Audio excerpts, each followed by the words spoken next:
When I was in my 20s, I took a job as a park ranger at a state park. It was the perfect job for me at the time. I love working outdoors. Every day presented new challenges, and I got to work alone. On days when I could get my work done early, I would find a beautiful spot somewhere in the park and read or listen to music. It was therapeutic. I had just gone through a tough year. School kicked my ass, and I had just broken up with my long-term girlfriend. I needed an escape, and the park provided it.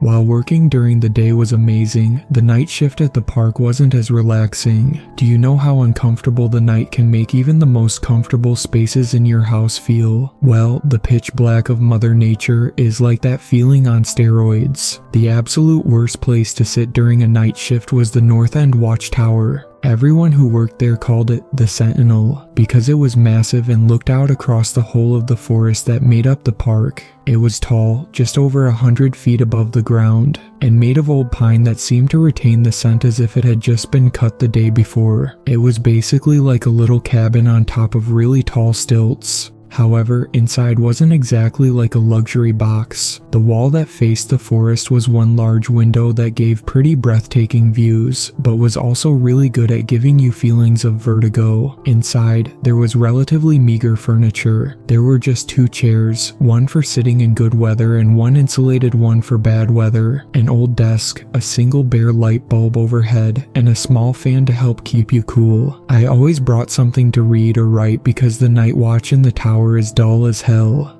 It was quite a hike too. It took about 10 minutes or so to walk the 10 stories. When you had to do it in the dark at night, it tended to take a little longer. Each story you climbed disappeared into the darkness below you. It could be a bit unsettling. Once you're on top of the tower, your job for that shift is to basically look for fires or anything else out of the ordinary. When there was a full moon, you could see so much of the woods. But when there was a new moon or cloudy, you couldn't see a goddamn thing. If it wasn't for the bare light bulb in the cabin, you couldn't see anything.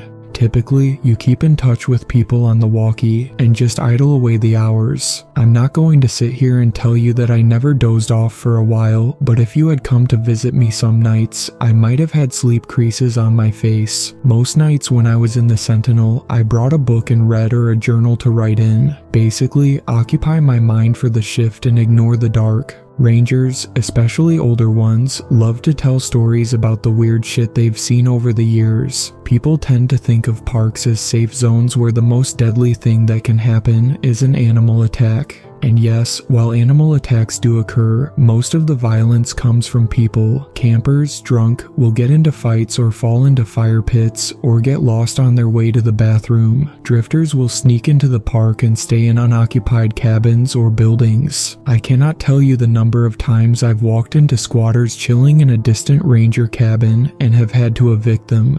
But one thing no one outside the world of park rangers likes to talk about is that parks, especially at night, tend to be a haven for criminals. I know it sounds crazy at the outset, but it happens. Murders, rapes, drug activity, you name it, it happens. I was lucky to never deal with any of the more heavy stuff. A few times, we found drugs to be sold or a small patch of marijuana growing in the woods, but nothing horrifying. But if you've put your time in at a park, eventually you'll run across something that will haunt your dreams.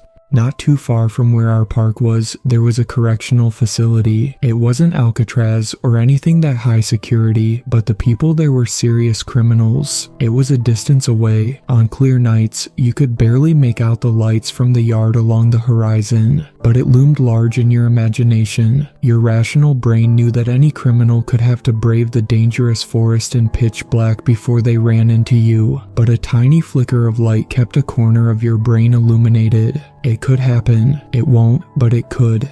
It was near the end of summer and some of the staff had already split for the year. I was on for a few more weeks, but I was going to get night duty for most of those days since I was lowest on the totem pole. Worse, I would be on sentinel duty those nights. I know having the least amount of seniority was the main reason, but I know that my boss and a few older rangers play poker those nights as well. Since I had no money or skills, I was sent up into the tower. As the sun was starting to set, I walked into the central station at the park entrance. A few rangers were milling about, shooting the shit. The day shift was relaying night shift things they should be aware of, that kind of stuff. It mainly was nothing, not a ton of campers in the park this time of year, just a few sightings of bears nearby. Someone also swears they saw a bobcat but wasn't sure. But then someone walked into the station and the tenor of the night shifted.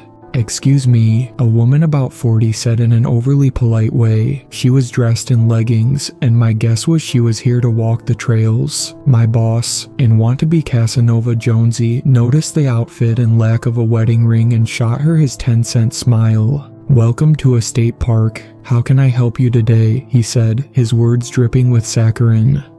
Hi," she said, a little taken aback. "I wanted to report something. Well, maybe report is a bit extreme, but just make you aware of something I saw out on the trails." "Sure, what did you see?" She shifted her weight, a little uneasy, it seemed. I clocked it and thought it was a little unusual. Sometimes when people see a bear or a bobcat, two things that have been spotted recently, they might have their adrenaline pumping and be a bit jittery, but this wasn't that. It sounds crazy, but, I think I saw something stalking me out in the woods." "I'm sorry to hear that. Probably gave you a bit of a spook," Jonesy said. "We've had a few bear and bobcat sightings lately." "No," she said definitively. "It wasn't a bear or a cat. I think it was a person." "What trail?" "Sandalwood Loop B, I think it's called." That's not that far from a few campgrounds and fishing cabins. They didn't look like a camper. Everyone in the cabin had stopped talking and turned their attention to the woman. She noticed, and you could see the red rush to her cheeks. "What did they look like?"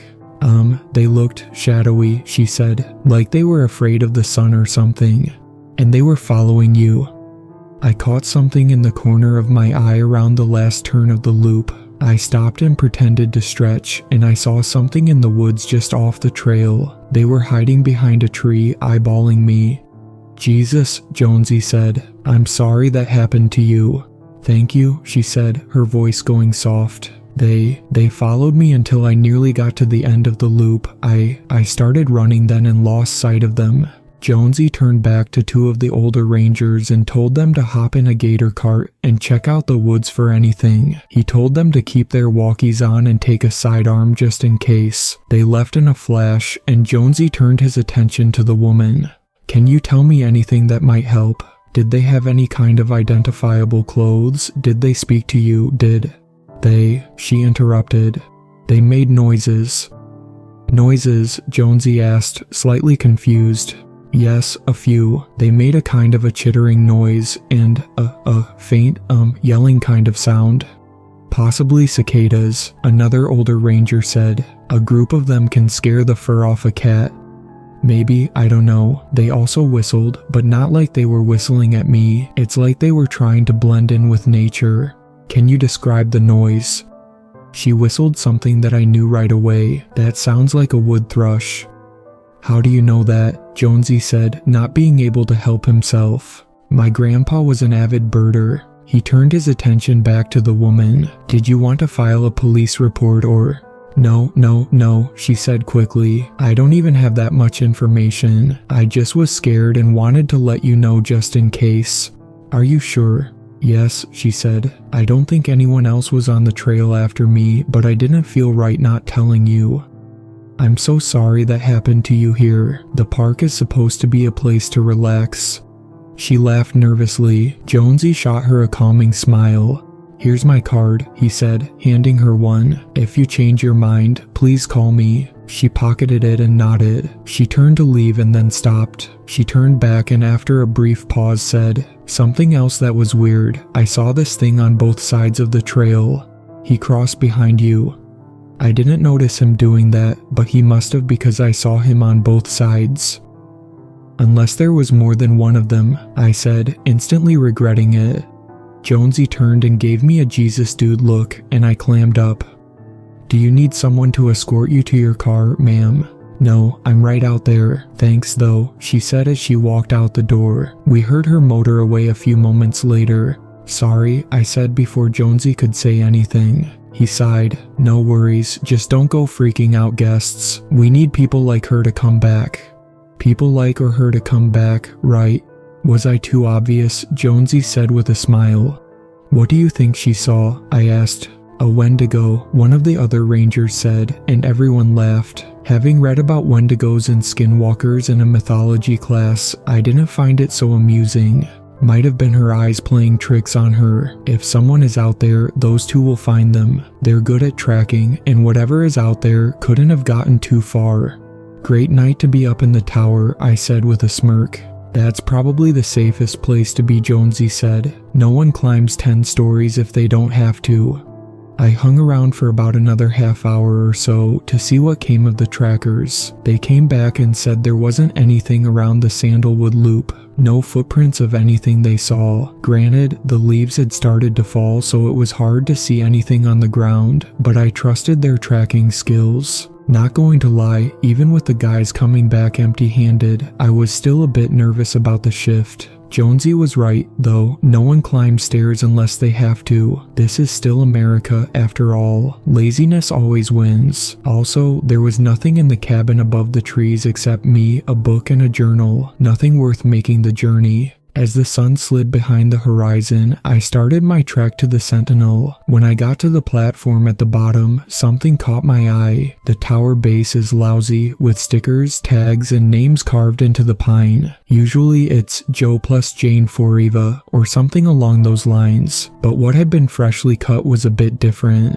It was a pair of eyes. Had the earlier events not happened, I probably wouldn't have even noticed the eyes. I chalked it up to my mind, already being primed to see some spooky shit. I assumed it had been some kids earlier or one of the older rangers looking to give me a scare. Whatever it was, I did a quick glance around me before I started up the stairs. From the vantage point high above the trees, you can see storms come rolling in. Tonight was no exception. It was a waning crescent moon tonight, so it would be a bit dark, but those rain clouds made it pitch black. The only natural light I would see would be the occasional burst of lightning inside the clouds. The wind had picked up too. You can tell because there is a slight shift in the tower when the winds gust. Not a lot, but just enough to notice. You get used to it, but when it first hits, it can be a bit jarring. There were a few wind gusts, but I settled in for the evening and stopped noticing. About an hour later, my walkie crackled to life. How's the view? It was Jonesy. Great, I said. We're about to do a pass around the park. Wanted to give you a heads up. I leaned forward in my chair and glanced through the window towards the base. I saw Jonesy and a few other rangers getting into their gator carts to head out. Their headlights were bright, but only because there was literally no other light down there. The beams themselves only saw a few feet in front of you. Thanks, you guys need me to scout anything for you? No, we'll be fine, but hey, if you see any Wendigos, let me know, huh? Funny, I said. If you hear any thrushes singing, run. Those boys should all be in bed by now. I'll keep that in mind. Be back in a half hour, 40 minutes tops. Over and out, I said, and I placed down my walkie and watched those tiny ants drive off into the woods and out of sight. I kicked back in my chair and started reading again. That's when I heard a board creak. At first, my mind assumed it was probably just the wind pushing the tower. It can cause a creaking sound in the tower, but my brain pushed away the fog of rationality and a more terrible thought became clear. What if someone was outside the door? I would have heard them walking up the stairs, right? I looked around for anything I could use as a weapon. Outside of smashing my walkie or flashlight into this potential person's head, there wasn't much. If I did need to escape, light and communication would probably be a good thing to have. Didn't want to go and break essential equipment. I grabbed my walkie and pressed the button. Jonesy, I said, trying to sound confident. Jonesy, you out there? I knew there was a chance he might be out of range. Sometimes these walkies can be wonky in the forest, and I was praying he would respond. But the longer I heard the static, the less hope I had he could hear me. "Jonesy, just curious if you guys had circled back this way." Finally, "Yeah, Ned forgot his light, and we came back, but we're heading out now." "Okay," I said. "Hey, odd question, but did anyone come up to the sentinel by chance?" "Just you," he said, and then added, "Why?" Thought I heard a board creak. "It's breezy tonight, storm coming in, probably just the wind, or the Wendigo," he said, chuckling to himself. "Have fun," I said, ending the conversation. I put my walkie back down and stared at the door that leads to the stairs. The odds that someone would have walked up here to put a scare in me was remote. Like Jonesy said earlier, no one walks 10 stories unless they have to. But what if the woman from earlier had seen someone, or a group, and they were looking for a place to hide out? Would the sentinel be a good choice? Maybe. I don't know how the criminal mind works. Regardless, for my own sanity, I would have to swing that door open and see if anything was there. It was probably nothing, but I needed to be sure. If not, the rest of my shift was going to be miserable. I quietly walked across the cabin to the door and grabbed the handle. I counted down from 3 in my head and swung the door open. There was nothing there. In the distance, a flash of lightning crashed and thunder rolled, but no person was standing there. I sighed and then stepped out onto the landing. You could really feel the breeze up here now. That storm was moving in quickly. You could smell the rain coming. The earthy scent that the raindrops stir up was all around me. Even though I was sure no one was outside the cabin, I wanted to check out the stairs just in case. I walked over to the stairs and stared down. In the darkness, the stories below me just merged with the night. I couldn't see anything. I pulled out my flashlight and shone the beam down the stairs to the next landing. The flashlights we had were decent but not ideal. Cops got 1,000 lumen flashlights to shine in your eyes when they pull you over, and we were lucky to get half that. It's not like we'd need adequate lights working in the pitch black or anything. I walked down to the first landing and glanced around. Nothing seemed out of place. I flashed my light down to the next landing, and something caught my eye. The light reflected off of something on the stairs. Not unlike a toddler, I made my way to the shiny object. I was a little surprised to find a small piece of reflective strip on the stairs. I didn't remember seeing it on the way up. I would have picked it up to throw it away. It looked like it had been ripped off of a jacket or uniform or something, but how did this get here? The wind might have blown this up from a campsite, but that felt wrong. It was. I turned to climb back up to the cabin when I froze. On the railing, someone had carved another set of eyes. I didn't move. I stood there as my brain tried to piece together an excuse that made sense, but it was failing. Even when I started to feel the patter of rain on my face, I didn't move. What the hell was going on? Fearing that someone might be looking at me, I clicked off my flashlight. I know I said earlier that I didn't want to waste essential tools, but at this point, I was ready to brain someone until the damn thing broke. The rain started to come down a bit harder, which helped to break me from my fugue state. I was about to start back up towards the cabin when I heard the floorboards above me squeak. There was a crash of thunder nearby, and it barely registered in my mind. I was so tuned into the symphony of pine stairs that a bomb could have blown off near me, and I'd miss it. After what felt like 17 hours, I hadn't heard anything else. I relaxed a little bit. It was probably nothing. My mind was overactive and I was red-stringing together disparate events into a cohesive narrative to scare myself. I was sure that was it. Then I heard something drag across the pine above me. It sounded like someone was gouging out the wood. I didn't know what to do. My legs felt like jello. I wanted to go streaming down the stairs, but I was afraid I would make too much noise. Plus, the idea of running down 8 stories of now wet steps didn't sound ideal. I slowly started making my way towards the stairs heading down when the gouging noises above me stopped. After a slight pause, I heard footsteps head towards the door of the cabin. Someone was up there. I was sure of it. What they wanted to do, well, I didn't want to think about that. I slowly started down the stairs, careful to not let any of them squeak underneath me. I kept my flashlight off and just descended into the darkness. I reached for where my walkie should be and cursed to myself when I realized I had left it up there. As if on cue, I heard the cabin door swing back open and heard an object crashing through the trees towards the ground. As it passed me, I heard the familiar static of the walkie. Whatever was in the cabin had just tossed my only lifeline to the outside world. Well, fuck. That wasn't good. I hastened my trip down the stairs. As I rounded the landing for the 6th story, I suddenly heard the familiar call of a wood thrush 3 landings below me, only the thrushes were gone at this time of night.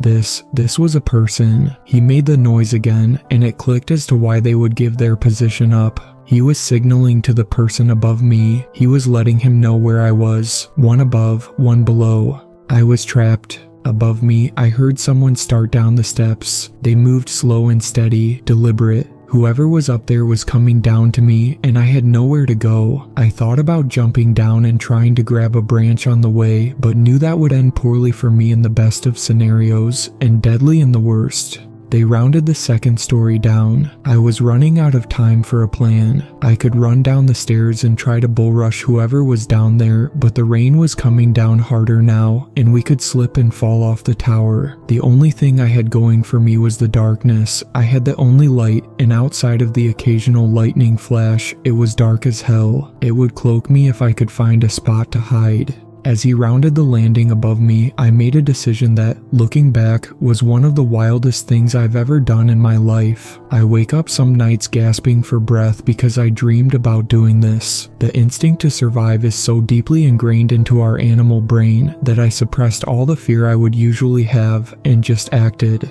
As quietly as I could, I climbed over the handrail on the landing and hung off the side of the stairs. My feet felt for the handrail on the landing below me to help steady me, but my toes just grazed against the wood. I couldn't reach them. My arms started burning as they held my weight. I clawed into the wood with my hands, hoping my nails digging into the pine would counteract my wet palms. I closed my eyes, partially to shut out the pain in my arms and partly because I was afraid the whites of my eyes would get noticed. I heard the footsteps turn the corner and start to come down the stairs right next to me. I held my breath, my arms were burning, and I was so afraid I would lose my grip. The person took the steps one at a time, slow as possible. They were looking for me on the landing but didn't see me. Suddenly, whatever it was started chittering into the darkness. A few seconds later, the wood thrush called back. The footsteps stopped coming down the stairs and started going back up. No. In a flash, a solution came to me. I used my right foot to kick off my left boot. Suddenly, I was glad I didn't take Jonesy's advice to keep the laces as tight as a drum. I kicked my boot onto the landing below me, and they landed with a heavy crash. The footsteps stopped going up the stairs. I freed my other boot, and it crashed down next to their partner on the landing. It sounded like I was down there. The footsteps walked right past me, heading down quickly to surprise me on the landing below. As soon as they rounded the corner, I called upon all the strength in my body and quickly pulled myself back up over the railing. I landed with a thud which gave away the ghost. I popped up and dashed up the stairs to the top of the cabin. I knew they'd be right behind me, so I didn't hesitate. In seconds, I was at the top of the stairs and outside the cabin door. I was met with another pair of eyes carved into the wood. They stared back at me, watching and waiting to see what I was going to do next. I dashed into the cabin and leaned against the door to brace against anyone trying to burst in. I knew 2 people. At least I hoped they were people were coming, and they were going to not stop until they got into the cabin.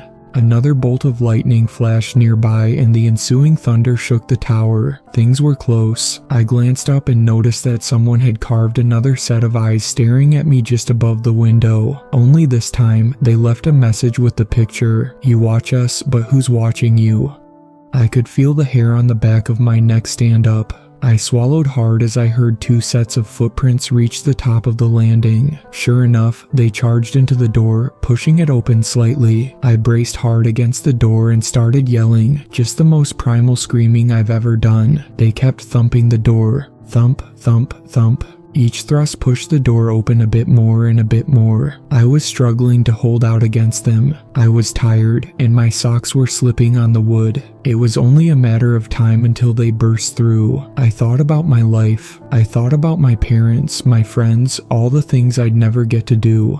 Then the hair on my arm started to stand on end. Then my leg hair. Then my hair started to rise. Only it wasn't fear that was causing this. It was something much more primal, much more natural, much more powerful. I dashed across the room and sat on the insulated stool, a beat-up wooden seat with glass legs, and held my feet up. As the door burst open, I saw two sets of eyes staring at me. The two faces grinned, and the cabin light reflected off the blade of a knife. I screamed as everything went white, and what sounded like the sky splitting in two erupted around us. Lightning had struck the tower. I was safe. Glass and wood are shitty conductors, but the two men who were standing in a puddle weren't as lucky. The blast had shocked them and sent them tumbling down the side of the tower. When I opened my eyes, I could see the burn marks across the pine and smell the fire that had been started. Without giving anything a second thought, I dashed out of the door, careful not to catch myself on fire, and ran down the stairs of the Sentinel. It may take 10 minutes to climb up, but it took me about 2 minutes to get down. As soon as I hit the bottom landing, I saw the lights of the gator carts pull up. I collapsed on the ground as Jonesy and the other rangers rushed over to me. I glanced up and saw his face, and I started to sob. Above him, the flames licked and ate away the tower floor by floor. It would burn for over an hour. I later learned that the two men killed by the lightning were escaped convicts from the jail. Both of them had beat up a guard, grabbed their clothes, and headed out into the woods 3 days earlier. The escape had been kept quiet because they didn't want to spook anyone and thought they'd track them down in the woods sooner rather than later. Why scare people if you didn't have to? Also, fuck that noise. They both had been convicted of murder, and I swear to God, this is what the police told me. The criminals had ill intent for me. I told the officers I had gathered that. Thinking back, they probably watched me climb up the tower later and saw an easy target. When I had first heard the floorboard squeak outside the door, the criminal that had followed me up made a quick decision to climb up onto the roof of the cabin to prevent me from seeing him until he was ready. I probably didn't hear anything on the roof because of the fan and the rain. I think about what he could have done to me had he caught me by surprise, jumping down from the roof and shudder. At best, I'd be stabbed by a madman. At worst, I tumble 10 stories to my death. Either way, not a great thing to linger on during idle hours. That was my last day as a ranger. I was due back to school in a few weeks, and I needed time to calm my nerves. Everyone understood. They even paid me out for the week, which was nice. I also took a small part of the Sentinel as a memento of the ordeal. Every time I look at the piece of wood I took from the tower, I wasn't reminded of what could have happened to me, but instead of what I did to survive. Someone was watching me that night, but it wasn't just the criminals. It was nature herself.